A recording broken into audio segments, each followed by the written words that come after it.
Audiobook do livro O Problema do Ser, do Destino e da Dor, de Leon Denis. Primeira parte. O Problema do Ser. Capítulo 7. Manifestações depois da morte. Acabamos de seguir o espírito do homem através das diferentes fases do desprendimento e sono ordinário, sono magnético, sonambulismo, transmissão do pensamento e telepatia, em todas as suas formas. Vimos a sua sensibilidade e os seus meios de percepção aumentarem na razão do afrouxamento dos laços que o prendem ao corpo.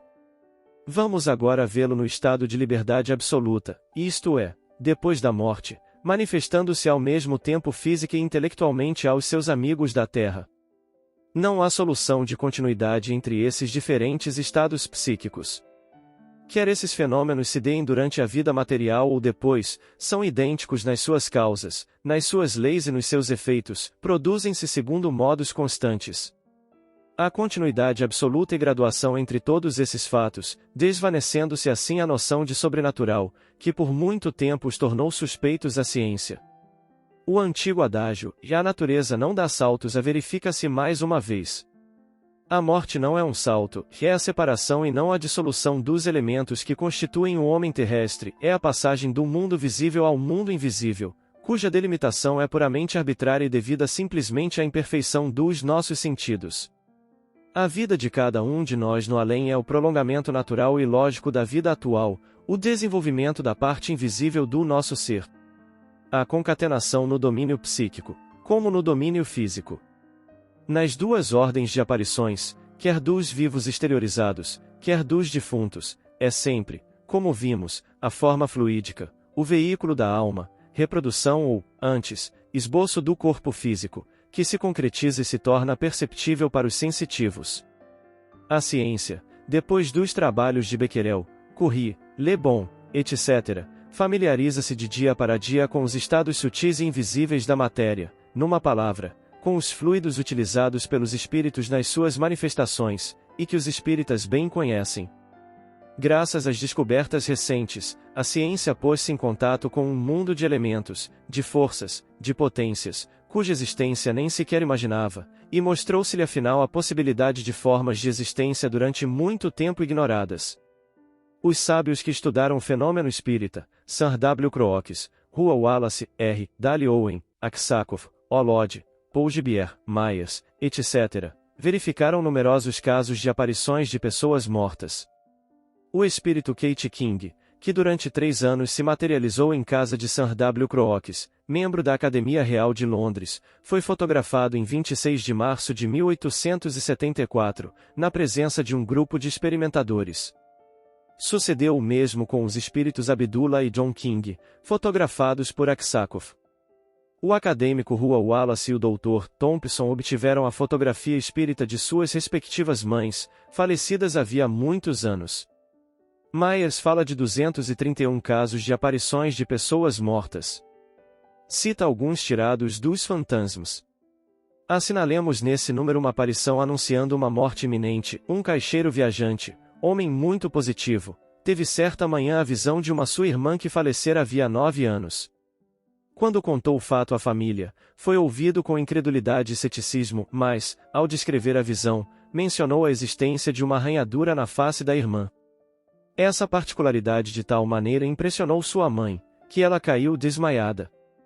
Depois que voltou a si, contou que fora ela que, sem querer, fizera essa arranhadura na filha, no momento em que a depunha no caixão, que, em seguida, para disfarçá-la, cobrira-a com pós, de modo que ninguém no mundo estava a par dessa particularidade. O sinal que seu filho vira, pois, prova a veracidade da visão e ela viu nele ao mesmo tempo o anúncio da sua morte que, efetivamente, sobreveio algumas semanas depois. Devem ser citados igualmente os casos seguintes, o de um mancebo que se comprometera, se morresse primeiro, a aparecer a uma donzela, sem lhe causar grande susto. Apareceu efetivamente 1 ano depois a irmã dela, no momento em que ia subir para uma carruagem, o caso do Sr. Tal, cuja imagem foi vista por 6 pessoas, o caso da Sra. de Freville, que gostava de frequentar o cemitério e passear em volta da campa do marido e aí foi vista, 7 ou 8 horas depois do seu falecimento, por um jardineiro que por ali passava, o de um pai de família, falecido em viagem e que apareceu à filha com um vestuário desconhecido que, depois de morto, uns estranhos lhe haviam vestido. Falou-lhe de uma quantia que ela ignorava estar em seu poder. A exatidão desses dois fatos foi reconhecida ulteriormente, o caso de Edwin Russell, que se fez visível ao seu mestre de capela com a preocupação das obrigações e compromissos contraídos durante a vida. Finalmente, o caso de Robert Mackenzie. Quando ainda o patrão ignorava a sua morte, apareceu-lhe ele para desculpar-se de uma acusação de suicídio que pesava sobre a sua memória. Foi reconhecida a falsidade dessa acusação, por ter sido acidental a sua morte. Na memória apresentada ao Congress International de Psicologia de Paris, em 1900, o Dr. Paul Gibier, diretor do Instituto Pasteur de Nova York, fala das materializações de fantasmas obtidas por ele no seu próprio laboratório, na presença de muitas senhoras da sua família e dos preparadores que habitualmente o auxiliavam nos seus trabalhos de biologia. As ditas senhoras tinham especialmente o encargo de vigiar a médium, Senhora Salmon, despila antes da sessão para lhe examinarem os vestidos, sempre pretos, ao passo que os fantasmas apareciam de branco. Por excesso de precaução, metiam a médium dentro de uma gaiola metálica fechada com cadeado e, durante as sessões, o Dr. Gibier não largava a chave. Foi nessas condições que se produziram, à meia luz, formas numerosas, tales diferentes, desde aparições de crianças até fantasmas de alta estatura. A formação é gradual, opera-se à vista dos assistentes. As formas falam, passam de um lugar para outro, apertam as mãos dos experimentadores. Interrogadas, diz Paul Gibier, declaram todas ser entidades, pessoas que viveram na Terra, espíritos desencarnados, cuja missão é nos mostrarem a existência da outra vida. A identidade de um desses espíritos foi estabelecida com precisão e a de uma entidade chamada Blanche, parenta falecida de duas senhoras que assistiam às sessões, as quais puderam abraçá-la repetidas vezes e conversar com ela em francês, língua ignorada da médium. No congresso espiritualista realizado no mesmo ano em Paris, na sessão de 23 de setembro, o Dr. Bayol, senador das Bocas do Ródano, ex-governador de Dahomey, expunha verbalmente os fenômenos de aparição dos quais foi testemunha em Arles e Aiguieres. O fantasma de Acela, donzela romana, cujo túmulo está em Arles, no antigo cemitério de Aliscamps, materializou-se a ponto de deixar uma impressão do seu rosto em parafina fervente, não em entalhe, como se produzem habitualmente as moldagens, mas em relevo, o que seria impossível a qualquer ser vivo. Essas experiências, cercadas de todas as precauções necessárias, efetuaram-se na presença de personagens tais como o prefeito das Bocas do Ródano, o poeta Mistral, um general de divisão, médicos, advogados, etc. Numa ata, com a data de 11 de fevereiro de 1904, publicada pela Revue des Études Psychiques, de Paris, o professor Milesi, da Universidade de Roma, um dos campeões mais estimados da nova escola psicológica italiana, conhecido na França por suas conferências na Sorbonne sobre a obra de Auguste Comte, deu público testemunho da realidade das materializações de espíritos, entre outras a de sua própria irmã falecida em Cremona havia 3 anos. Damos aqui um extrato dessa ata. O que de mais maravilhoso houve nessa sessão foram as aparições, que eram de natureza luminosa, posto que se produzissem na meia claridade. Foram em número de 9, todos os assistentes as viram. As 3 primeiras foram as que reproduziram as feições da irmã do professor Milesi, falecida havia 3 anos em Cremona, no convento das Filhas do Sacré-Cœur, com a idade de 32 anos. Apareceu sorrindo, com o esquisito sorriso que lhe era habitual. Do mesmo modo o Sr. Squanquarilo viu uma aparição, na qual reconheceu sua mãe. Foi a 4ª. As 5 restantes reproduziam as feições dos 2 filhos do Sr. Castoni. Este afirma ter sido abraçado pelos filhos, ter conversado com eles várias vezes, ter recebido respostas suas e apertos de mãos, sentiu-os, mesmo, sentarem-se nos seus joelhos. Assinaram J. B. Milesi, P. Cartoni, F. Simons, J. Squanquarilo, etc. No seu artigo do Figaro de 9 de outubro de 1905, intitulado Spar de la Science, C.H. Richet, da Academia de Medicina de Paris, dizia, a propósito de outros fenômenos da mesma ordem, que um mundo oculto existe. correndo embora o risco de ser tido pelos meus contemporâneos como insensato, creio que há fantasmas. O célebre professor Lombroso, da Universidade de Turim, no número de junho de 1907 da revista italiana Arena, expõe o resultado de suas experiências com Eusápia Paladino, fenômenos de levitação, transportes de flores, etc. e acrescenta: o leitor vai interpelar-me com ar de compaixão e perguntar-me: não se deixou simplesmente ludibriar por farsantes vulgares?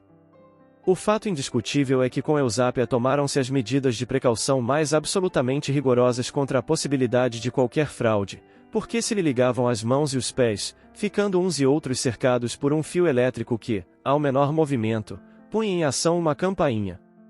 O médium Politi foi, na Sociedade de Psicologia de Milão, metido nu em pelo, num saco, e a senhora de Esperance ficou imobilizada numa rede como um peixe. Não obstante, os fenômenos se produziram. Depois de tudo isso assisti ainda a sessões em que Eusápia Paladino em transe dava respostas exatas e muito sensatas em línguas que ela não conhecia, como, por exemplo, o inglês. Juntando a esses fatos pessoais tudo o que soube das experiências de Crookes com Home e Kate King, das do médium alemão que fazia às escuras as mais curiosas pinturas, adquiri a convicção de que os fenômenos espíritas se explicam, pela maior parte, por forças inerentes ao médium e também, por um lado, pela intervenção de seres supraterrestres, que dispõem de forças das quais as propriedades do radium podem dar ideia, por analogia, um dia, depois do transporte, sem contato, de um objeto muito pesado, Eusápia, em estado de transe, disse-me: por que estás a perder o tempo com bagatelas? Sou capaz de fazer com que vejas tua mãe, mas é necessário que penses nisso com veemência.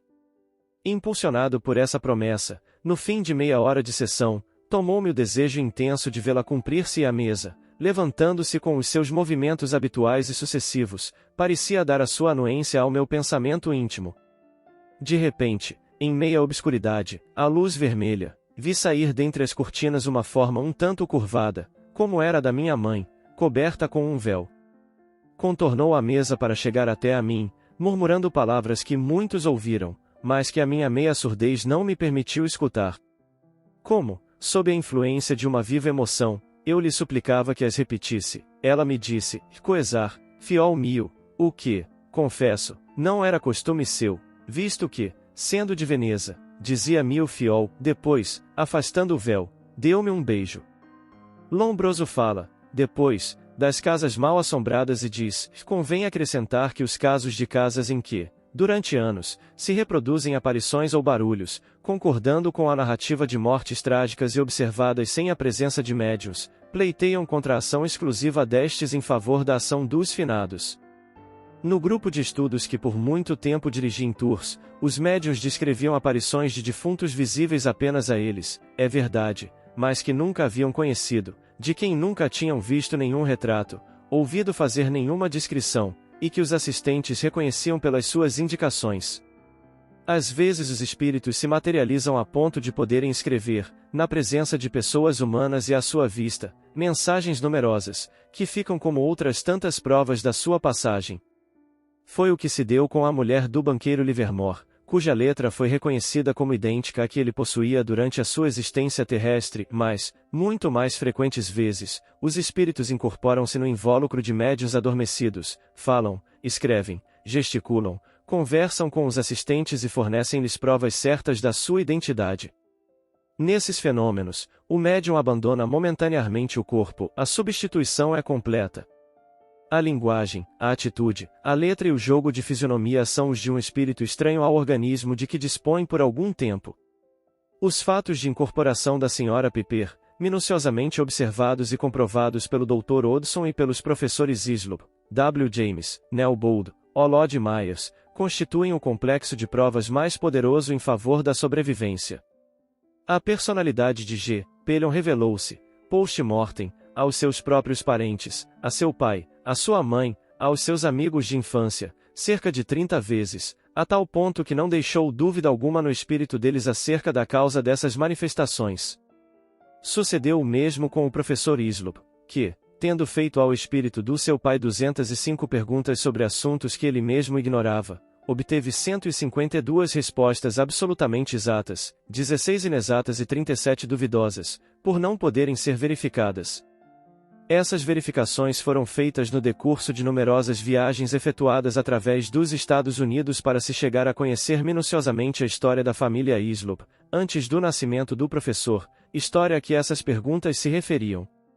Os Análises des Sciences Psychiques de Paris, julho de 1907, lembram o seguinte fato, que igualmente se produziu na América pelo ano de 1860, o grande juiz Edmonds, presidente do Supremo Tribunal de Justiça do Estado de Nova York, presidente do Senado dos Estados Unidos, tinha uma filha, Laura, em quem surgiu uma mediunidade com fenômenos espontâneos, que se produziram em volta dela e não tardaram a despertar a sua curiosidade, de tal modo, que começou a frequentar sessões espíritas.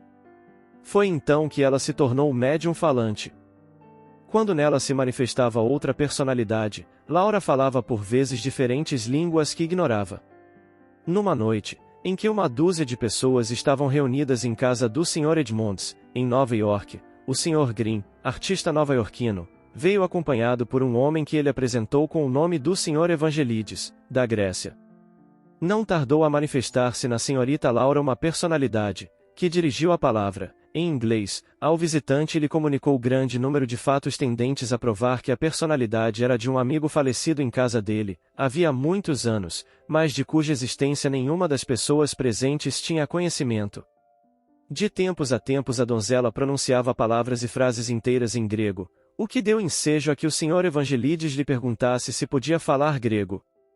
Ele falava efetivamente com dificuldade o inglês.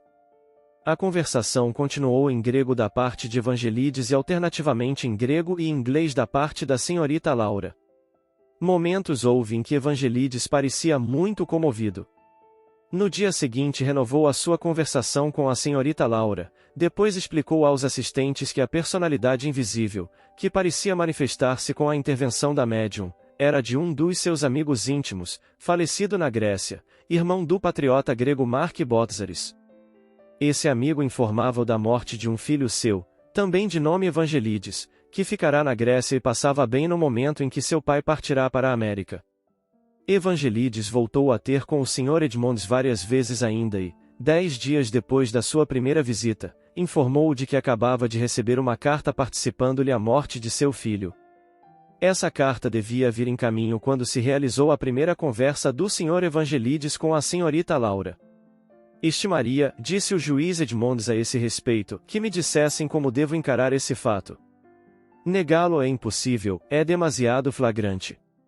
Também então podia negar que o sol nos alumia. Isso se passou na presença de 8 a 10 pessoas, todas instruídas, inteligentes, discretas e também capazes todas de fazerem a distinção entre uma ilusão e um fato real. O Sr. Edmonds informa-nos que sua filha não tinha ouvido até então uma palavra em grego moderno. Acrescenta que em outras ocasiões ela chegou a falar mais de 13 línguas diferentes, entre as quais o polonês e o indiano, quando, no seu estado normal, apenas sabia inglês e francês, este último como se pode aprender na escola. É preciso notar que o Sr. J. W. Edmonds não é uma personalidade qualquer. Nunca puseram em dúvida a perfeita integridade do seu caráter e as suas obras provam sua luminosa inteligência. Fenômenos da mesma ordem foram muitas vezes obtidos na Inglaterra. Citemos, nesse número, uma manifestação do célebre professor Sidgwick pelo organismo da Sra. Thompson, adormecida. Figura nos proceedings. O Sr. Piddington, secretário da Sociedade, testemunha do fato, redigiu um relatório que foi lido em sessão de 7 de dezembro de 1903. Fez circular de mão em mão, entre os assistentes, diferentes escritos automáticos, nos quais os amigos e parentes de Sidgwick, o eminente psicólogo que foi o primeiro presidente da sociedade, reconheceram sua letra.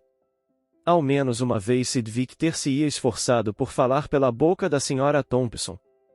O Sr. Piddington descreveu essa cena como a experiência mais realista e impressionante que se encontra em todo o curso das suas investigações. Não era, diz ele, como se tivesse sido Sidgwick, era ele realmente, ao que se podia julgar. A personalidade de Sidgwick fez alusão, entre outras coisas, a um incidente que se dera numa das reuniões do Conselho de Direção da Society, e do qual, pode-se dizer com certeza quase absoluta, a Sra. Thompson não podia ter conhecimento. Uma das pessoas que assistiam à sessão, membro do conselho de direção, o Sr. Arthur Smith, levantou-se para declarar que se lembrava muito bem daquela circunstância. Relataremos ainda um fenômeno de comunicação durante o sono, obtido pelo Sr. Shedo Mijatovic, ministro plenipotenciário da Sérvia, em Londres, e reproduzido pelos Anales des Sciences Psychiques, de 1º e 16 de janeiro de 1910. A pedido de espíritas húngaros, para que se pusesse em relação com um médium, a fim de elucidar um ponto de história a respeito de um antigo soberano sérvio, morto em 1350, dirigiu-se à casa do Sr. Vango, de quem muito se falava por essa época e a quem nunca tinha visto até então. Adormecido, o médium anunciou a presença do espírito de um jovem, ansioso por se fazer ouvir, mas de quem não compreendia a linguagem. No entanto, acabou conseguindo reproduzir algumas palavras. Elas eram em sérvio, sendo esta a tradução: peço-te escrever a minha mãe Nathalie, dizendo-lhe que imploro o seu perdão. O espírito era o do rei Alexandre.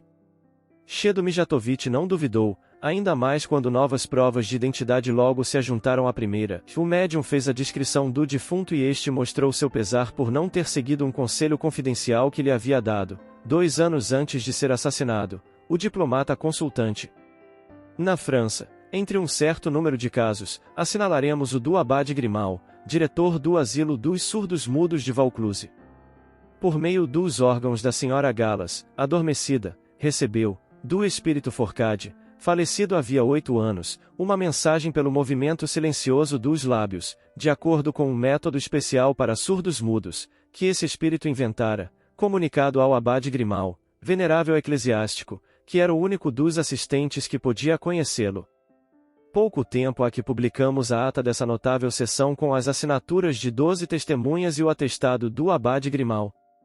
O Sr. Maxwell, advogado-geral no Tribunal de Apelação de Bordeaux e doutor em Medicina, na sua obra Fenômenos Psíquicos estuda o fenômeno das incorporações, que observou em casa da Sra. Gulana, esposa de um estucador, e assim se exprime.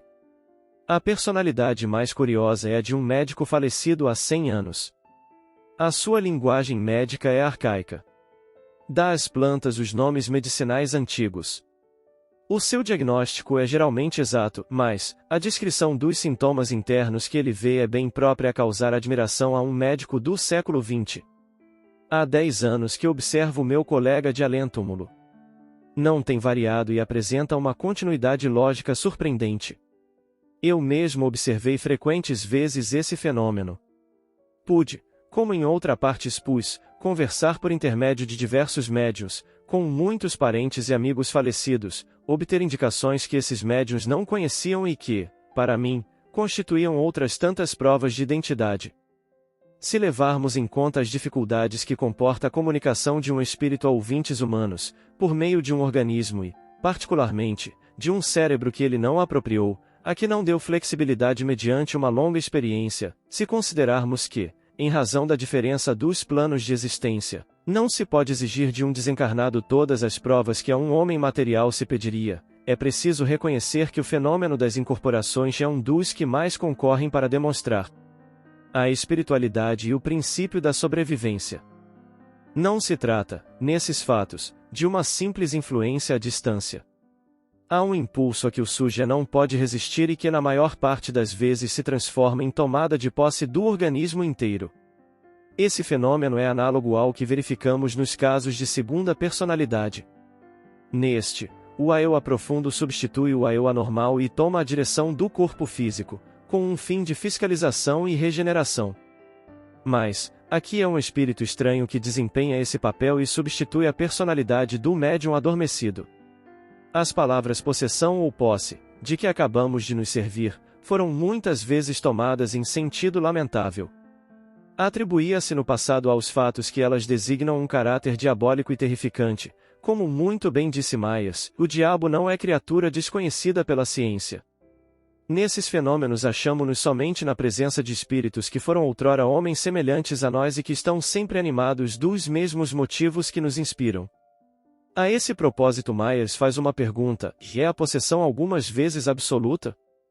E responde nestes termos, e a teoria que diz que nenhuma das correntes conhecidas da personalidade humana esgota toda a sua consciência e que nenhuma das suas manifestações conhecidas exprime toda a potencialidade do seu ser, pode igualmente se aplicar aos homens desencarnados.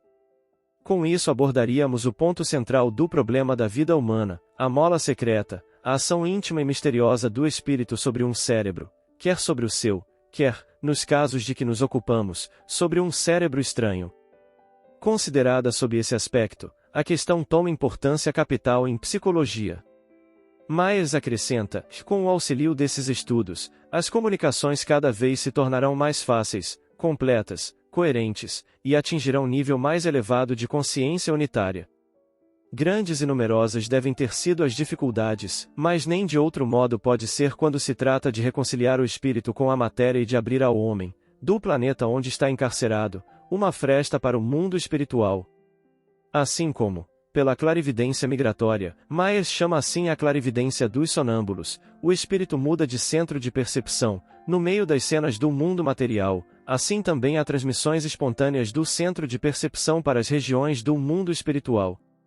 A concepção do êxtase, no seu sentido mais literal e sublime, resulta assim, sem esforço, quase insensivelmente, de uma série de provas modernas. Em todas as épocas tem-se concebido o espírito como suscetível de deixar o corpo ou, se não o deixa, de estender consideravelmente o seu campo de percepção, fazendo nascer um estado que se parece com o êxtase. Todas as formas conhecidas de êxtase concordam neste ponto e se baseiam num fato real. Vê-se que, graças a experiências, a observações, a testemunhos 1000 vezes repetidos, a existência e a sobrevivência da alma saem doravante do domínio da hipótese ou da simples concepção metafísica, para se converterem em realidade viva, em fato rigorosamente averiguado. O sobrenatural tocou o termo de seus dias, o milagre já não passa de uma palavra. Todos os terrores, todas as superstições que a ideia da morte sugeria aos homens se desfazem em fumo. Dilata-se a nossa concepção da vida universal e da obra divina e, ao mesmo tempo, a nossa confiança no futuro se fortifica. Vemos nas formas alternadas da existência carnal e fluídica o progresso do ser, o desenvolvimento da personalidade prosseguindo e uma lei suprema presidindo a evolução das almas através do tempo e do espaço.